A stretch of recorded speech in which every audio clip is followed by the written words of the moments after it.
с понедельника по пятницу в 9:35 и 19:30. С вами Радио Крым Реалии. Слушайте нас на средних волнах на частоте 549 кГц. Свежие новости, важные события, мнения экспертов. Все это в нашем эфире. Радио Крым Реалии. Крымчане имеют право знать. Добрый вечер, это Радио Крым Реалии. У микрофона Александр Голубов, мы в эфире каждый день в 9:35 и 19:30 по крымскому времени на средних волнах 549 кГц и в FM-диапазоне 100,7 МГц, а также, что важно, в сети интернет. Звоните нам по бесплатному номеру телефона 8 810 06 926. Повторюсь, 8 810 06 926. Также заходите на наш сайт Крым Реалии, смотрите там прямые видеотрансляции эфиров и читайте наши материалы. Крым в центре внимания. Сегодня в Крыму очередная волна задержаний крымских татар. Фактически каждые несколько недель мы вынуждены посвящать этой теме хотя бы один выпуск, и этот вечер, к сожалению, станет не исключением. С утра в дом крымского татарина Марлена Мустафаева в поселке Каменка под Симферополем нагрянули сотрудники ОМОНа и Центра по противодействию экстремизму. А район оцепили, в доме провели обыск. Помочь односельчанину собрались его соседи, крымские татары. Вместе с Марленом Мустафаевым их задержали и доставили в Симферопольское РОВД. Всего задержали 11 человек. Марлена Мустафаева обвиняют в демонстрации экстремистской символики организации Хизбут Тахрир за публикацию в соцсети ВКонтакте «Внимание», которую он сделал в июле 2014 года. Остальным задержанным вменяют проведение несанкционированного митинга. Марлену Мустафаеву уже присудили 11 суток административного ареста, процессы по другим задержанным продолжаются. В общем, о деятельности российских силовиков в отношении крымских татар мы и будем говорить сегодня в программе с нашим корреспондентом Радио Свобода Антоном Наумлюком. Он сейчас в Симферополе. Мы попытаемся связаться с адвокатом задержанного Марлена Мустафаева Эмилем Курбединовым, а также, в общем, попытаемся обрисовать ситуацию с правозащитником и диссидентом, исполнительным вице-президентом Конгресса национальных общин Украины Иосифом Зисельсом.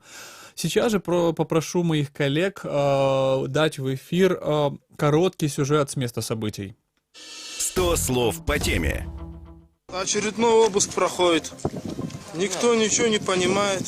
Возле дома крымского татарина Марлена Мустафаева в микрорайоне Каменка, аннексированного Симферополя, десятки сотрудников российского ОМОНа и ФСБ. Утром 21 февраля российские силовики провели обыск в доме мусульманина. Самого мужчину сотрудники Федеральной службы безопасности России задержали по дороге на работу и увезли в центр Симферопольское управление по противодействию экстремизму. Дома остались жена и мать Мустафаева, а также его 4-месячный ребенок. По словам супруги Мустафаева, российские силовики во время обыска изъяли из дома литературу и технику, компьютер и телефон. Вместе с Марленом Мустафаевым ФСБ задержала еще около 10 человек, пришедших поддержать его семью во время обыска. По словам очевидцев, сотрудники российской полиции по мегафону объявили, что собравшиеся нарушают законодательство о проведении массовых мероприятий. Глава Центральной избирательной комиссии Курултая Заир Смедляев в Фейсбуке сообщил, что задержанных отвезли в Киевский районный отдел полиции Симферополя. Подконтрольный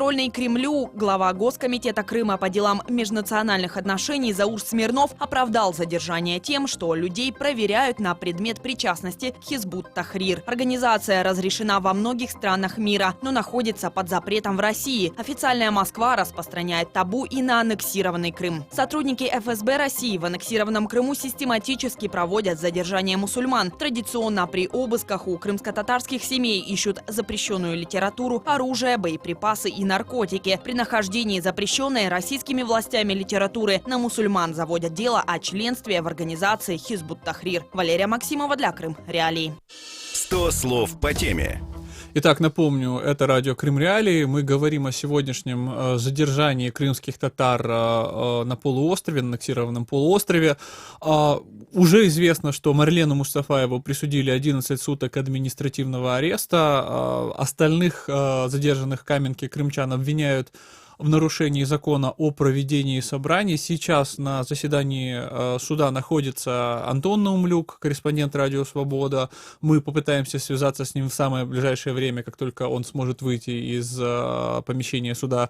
Также там находится Эмиль Курбединов, адвокат задержанного Марлена Мустафаева. Мы также попытаемся поговорить с ним чуть позже, но уже он обрисовал коротко нам ситуацию, которая сложилась сегодня в Каменке, и я попрошу дать его прямую речь. Все, что сейчас происходит, это абсолютно незаконно и необоснованно.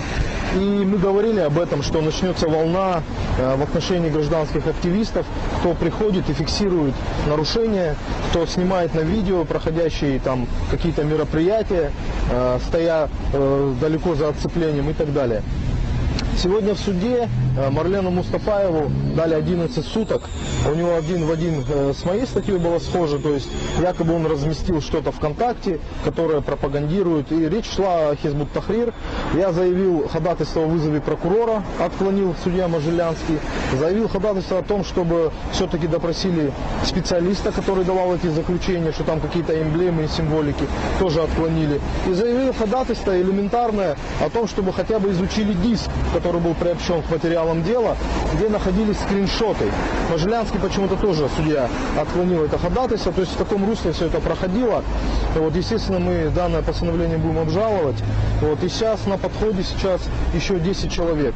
10 человек, собственно, которые были неподалеку от обыска, который проходил у Марлена Мустафаева. Их статья тоже предусмотрена. Это несанкционированные митинги, как пока мне известно. Я еще с материалами дела не ознакомился. Вот, их статья тоже предусматривает арест до 15 суток. Мы как бы иллюзий не питаем, боимся, что все так же будут аресты. То есть сегодня в Киевском суде пройдут 11 человек. Вот. Из них все гражданские активисты. Марлен Мустафаев известен как человек, который организовывал передачу продуктов, сигарет, в следственный изолятор политическим заключенным. Видать, из этого процесса его захотели выбить. Но это наше предположение пока. Иных доводов у меня пока нет. Будем уже дальше анализировать после того, как все это закончится. Вот что о сегодняшних событиях рассказал адвокат Эмиль Курбединов. Напомню, вы слушаете радио Крым Реалии. Мы говорим об арестах крымских татар сегодня на полуострове. 10 человек были задержаны. Марлену Мустафаеву дали 11 суток ареста. Собственно, о том, что происходит, уже сейчас нам звонят слушатели. Насколько я понимаю, кое-кто из них находится на связи. Я попрошу включить его в эфир. Добрый вечер, вы в эфире. Алло. Здравствуйте. Здравствуйте, представьтесь, Алло, пожалуйста. Да, здравствуйте. У меня, не знаю, как на мой хорошее предложение. Вот крымских татар преследуют за то, что они принадлежат к якобы запрещенной в России террористической организации Хизбут Тахрир. Я считаю, что крымские татары могли бы самоорганизоваться в рамках разрешенных в России террористических организаций Хамас и Хезболла. По-моему, хорошая идея. Я не знаю, спасибо вам за такое, конечно, интересное предложение. Я не знаю, насколько уместна в данном случае ирония. Мы не можем никоим образом запрещать высказывать мнение в нашем эфире, поэтому рады любым слушателям и любым предложениям, но тем не менее, мне кажется, в день, когда одному человеку дают 11 суток ареста, позволю себе персональное замечание от себя лично, а другие находятся в зале суда, все же стоит относиться к этой теме максимально серьезно и попытаться разобраться, что же происходит. Я напомню, что мы говорим сегодня о задержаниях крымских татар.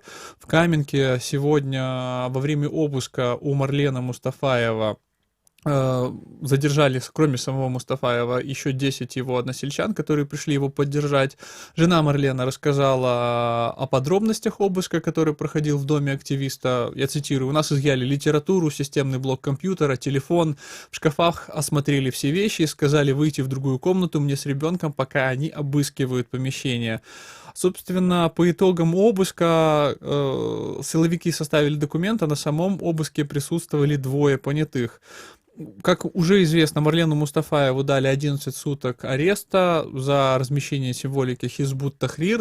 Я не знаю, вот наш слушатель только что сказал, что крымские татары где организуются в рамках какой-то организации, но мне кажется, что размещение в летом 2014 года поста с символикой вряд ли свидетельствует об организации в какой-то организации. Ильми Умеров, напомню, назвал задержание и обыски в Крыму акцией всеобщего устрашения. Ну, собственно, логично, потому что мы видим, что это далеко не первое задержание крымских татар за последнее время. Радио Крым Реалии вынуждено постоянно посвящать этой теме свои выпуски, и мы имеем действительно критическую ситуацию. Через пару секунд мы поговорим с Иосифом Зисельсом, правозащитником и диссидентом, исполнительным вице-президентом Конгресса национальных общин Украины.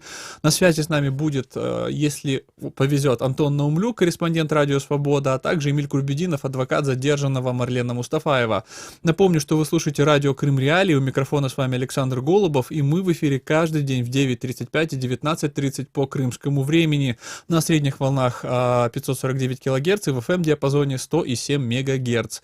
Звонить нам можно всегда по бесплатному номеру 8 800 10 06 926. Заходите также на наш сайт Крым Реалии, смотрите прямые видеотрансляции эфиров и читайте наши материалы. Мы же услышимся буквально через пару секунд. Радио Крым Реалии. Мы в эфире каждый день в 9:35 и в 19:30 по крымскому времени. Слушайте нас на средних волнах на частоте 549 кГц. Мы продолжаем наш сегодняшний выпуск, который посвящен задержанию крымских татар на аннексированном полуострове. С нами на связи Заир Смедляев, член Меджлиса. Заир, добрый вечер. Добрый вечер. Скажите, пожалуйста, вы могли бы коротко прокомментировать произошедшее? Вот Ильми Умеров уже назвал это акцией всеобщего устрашения. По вашему мнению, речь действительно идет о не просто о каком-то конкретном частном случае, а именно о практике запугивания крымских татар? Да, это целенаправленная акция устрашения, которую, в принципе, начали уже 3 года назад, для того, чтобы крымские татары не собирались, не высказывали свою точку зрения относительно тех изменений, которые произошли в Крыму, чтобы крымские татары не говорили о тех преступлениях, которые происходят в Крыму, в отношении крымских татар, в отношении других жителей полуострова. И вот то, что сегодня произошло, это вообще пик, апогей вот этих всех акций устрашения, когда всех тех крымских татар, которые подошли поинтересоваться, что же происходит, нагло, цинично загрузили милицейские автомобили, осудили, кому-то там дали 5 суток административного ареста, кому-то административные штрафы. В принципе, здесь не хотят, чтобы мы собирались, здесь не хотят, чтобы мы освещали вот эти преступления. Я думаю, это начало новых репрессий, и оно к этой дате 26 февраля, наверное, будет усиливаться, и попытка таким образом сломать крымских татар, заставить замолчать, заставить полюбить такое отношение к себе, заставить замолчать о тех похищениях, убийствах крымских татар и других жителей, несогласных с теми репрессиями. Заир, скажите, пожалуйста, позволю себе перебить. Вот что, по вашему мнению, ожидает задержанных сегодня? То есть мы стараемся держать руку на пульсе и сообщать сразу информацию о том из зала суда. Будем связываться сейчас с нашим корреспондентом, там, с Эмилем Курбединовым. Но вы могли бы сказать, что... То есть мы уже знаем, что Мустафаеву не знаю, можно ли сказать, что повезло или нет, потому что вопросы есть к адекватности приговора. Дали 11 суток административного ареста. Что ожидает тех, кто пришел его поддержать, тех, кого сейчас обвиняют в незаконных собраниях? Я скажу, что вот уже двоим тоже вынесли постановление о 5 сутках административного ареста. Я сейчас фамилии просто не готов сказать, не помню. Остальным там, те, которые прошли уже через репрессивную судебную машину, там вынесли административные штрафы. Ну, скажу так, вот просто какие-то там работники полиции, там каких-то центров нагло, цинично пытаются вот просто пришедших людей привлечь как участие в несанкционированном митинге. Ну, если бы были бы нормальные люди, если бы работала бы Конституция, работали бы законы, если бы включили бы то место, где должны работать мозги. Ну, митинг — это когда собираются люди, устанавливают звукоусиливающую аппаратуру, говорят о каких-то лозунгах. В данном случае никакого митинга, ничего нет. Люди завтра могут точно таким же образом собраться на похоронах, и их могут таким же образом обвинить в том, что они где-то митингуют. Хотя мы уже такое видели, когда в отношении членов Милли Меджлиса 22 сентября, которые собрались, чтобы поздравить Рифата Чубарова с днем рождения, в отношении их тогда были применены административные штрафы денежные. Вот тоже уже началась такая практика, когда уже начинается и задержание. Дальше будут только репрессии усиливаться. Но я думаю, тем не менее, это не будет, ну, скажем так, те крымские татары, которые не боятся репрессий, они будут и дальше собираться, они будут дальше говорить о том произволе. А вот, Заир, вы как глава ЦИК Курултая крымских татар, как органа, который фактически представляет этот народ, вот что вы скажете о дальнейших действиях крымских татар в Крыму, поскольку ситуация действительно очень противоречивая. С одной стороны, есть откровенная и заметная несправедливость, молчать о которой попросту опасно. С другой стороны, говорить об этом тоже опасно, потому что пока что речь идет об административных арестах, целиком возможно, что, как вы говорите, что репрессии будут усиливаться, соответственно, угроза того, что будут приниматься и уголовные какие-то статьи против крымских татар, она тоже растет. Как, по-вашему, стоит действовать в такой ситуации? Есть ли какие-то способы противостояния вот такому давлению? Ну, единственный способ — это как раз и есть публичность. Не нужно бояться, нужно обо всем этом говорить. Да, понятно, сегодня будет административный штраф, завтра административный арест. После 3 таких административных арестов, там незначительные сутки, может быть постигнут трагическое, скажем, ну, то, что было с Эльдаром Дадиным.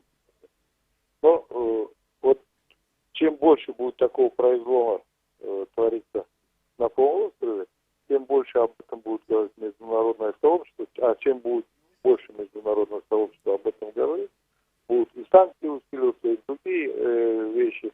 Ну, то есть пусть задумываются об этом те, которые находятся на вершине власти, пусть задумываются о том, что уже в Крыму не работает ни Конституция, ни законы той же самой Российской Федерации, гарант Конституции, который находится, то есть он не может гарантировать соблюдение Конституции, и тогда, соответственно, все другие организации, которые будут взаимодействовать, будут однозначно говорить: ну, дорогой там мой гарант, где же Конституция, почему она не работает, кого ты представляешь, если ты не можешь просто наладить какие-то элементарные соблюдения на территории России, в Крыму, в других каких-то регионах.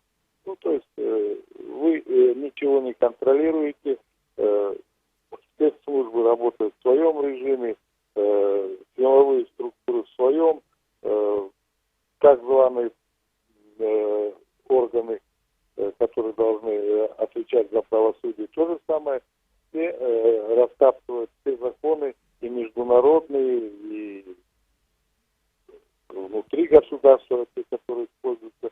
То есть, это будет лишний повод международному сообществу говорить, кто и где является гарантией такой конституции, таких законов. Заир, спасибо вам огромнейшее за ваш комментарий. Напомню, с нами на связи был Заир Смедляев, глава ЦИК Курултая крымских татар. Это радио Крым Реалии. Мы говорим о задержании сегодняшнем крымских татар на полуострове. Напомню, что кроме Марлена Мустафаева, в доме которого проводился обыск, задержали еще 10 человек, которые пришли его поддержать. Их обвинили в проведении незаконных собраний. Только что господин Смедляев рассказал нам, что первые из них успели получить по 5 суток административного ареста, также вместе с Марленом Мустафаевым, которому дали 11 суток. Мы же продолжаем говорить об этой теме, о том, попробуем взять более широкий фокус, говорить не только о подробностях сегодняшнего задержания, но о том, стоит ли воспринимать это как новый виток репрессий против крымских татар в аннексированном Крыму. И на связи с нами Иосиф Зисельс, правозащитник, диссидент, исполнительный вице-президент Конгресса национальных общин Украины. Иосиф Самойлович, добрый вечер. Добрый вечер. Иосиф Самойлович, скажите, пожалуйста, вот Заир Смедляев сказал, что в принципе речь идет о неком пике в истории репрессий Российской Федерации на аннексированном полуострове против крымских татар. По вашему мнению, действительно ли идет о чем-то новом? То есть мы видим уже сегодня 11 задержанных человек. Это новый виток репрессий против крымско-татарского народа? Ну, можно рассматривать по-разному, но я считаю это продолжением прежних репрессий, просто в новых исторических условиях. Так как раньше Советский Союз считал крымских татар своей собственностью, своими рабами и относился к ним соответственно, то изгонял их в 1944 году на восток, и при этой депортации погибла половина народа в течение, то, потом понемногу начинал их пропускать обратно в Крым. То есть хозяин-барин. Так и сейчас, когда Россия пытается восстановить как реванш прежний образ имперской России, и это продолжение той же политики.